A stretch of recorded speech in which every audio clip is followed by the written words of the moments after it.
This is the second video I have made about Book of Travels, but honestly this title sits in a really unique space, and given that we are heading along towards a release date pretty soon, I think it's time to revisit and see what we know so far. I'm Beggles and I bring you gaming previews each week, and if you want to join along, subscribe to the channel. Book of Travels is an online multiplayer RPG that really finds itself targeting a different style and space of gaming compared to other titles that traditionally fit into this space. They call it a tiny multiplayer online game.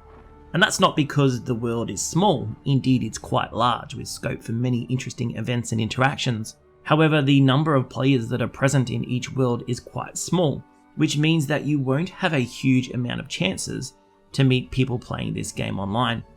When you do, however, have these meetings, this gives you a great chance to connect, using symbols to communicate, and travel the world together. Or perhaps you just kind of ignore them and keep on going with your lonely little journey. There are a lot of gameplay elements that will be familiar to RPG fans, including designing your own character, creating unique personalities, and trading your way to items that you need.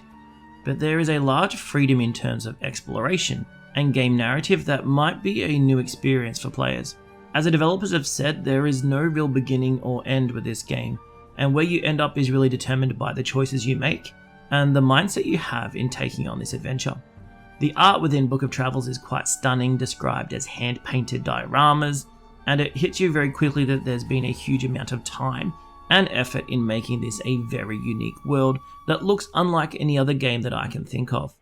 Whilst I feel like this game will be pretty relaxing and a great way to get lost within a new world, we have seen signs of fighting and action, so it's not all pacifist with the way that you interact with creatures. But then again, we get to make tea, and ain't nobody getting stressed while brewing up some tea. Book of Travels is coming out on Steam into early access on the 12th of October, and promises to give you an experience unlike any other online RPG game. If you are jumping on board, I'd sure love to hear your thoughts on the project with a comment below.